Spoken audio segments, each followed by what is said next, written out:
how to create abstract, wavy designs such as this in Photoshop using selections.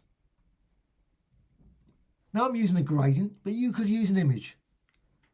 Next step, simply go over here and use the single row marquee tool. Now I've done this in the previous video, so please check that out as well. And what you can do, add lots and lots of lines. You need to make certain the second item is on. Then go to select and modify and expand. Set it to 20, click OK. Then go to select and again modify, and this time feather. Make certain it's less than 20, so 10, and click OK. Edit and copy, and then edit and paste. Now you've got this new layer, and this new layer can be resized. So I'm just going to resize it. So simply drag this down, make it smaller. Make sure you've got the transformation features are on. And also what you can do is you can rotate it, say 45 degrees. You might like to make it slightly smaller as well.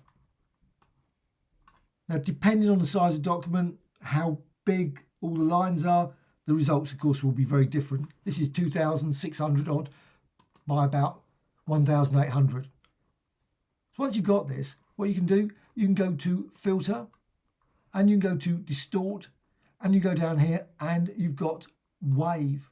So Wave, and you can see the result.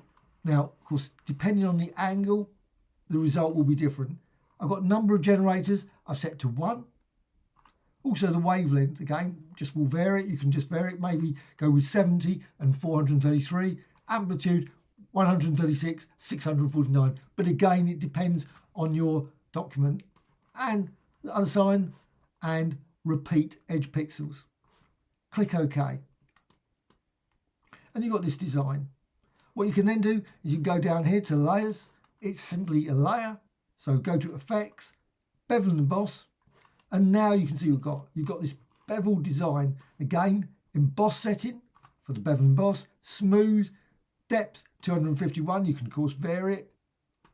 And also you've got this glass contour. Go for this one that's got 2 or 3 various hills in it. Of course, you can try the ones, simply select those and you can see you will get different results. And you can apply those all the way through there.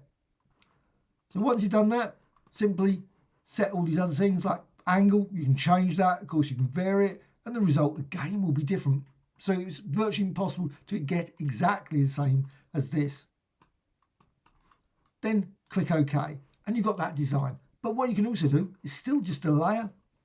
Again, hold down the Alt or Option key and duplicate the design. And drag. And you can see now you've got this. And again, just drag again and place it up here. And so on. You can build up complex design which are all nicely embossed against that original gradient design. Hope you found this video of interest. Please subscribe to the channel.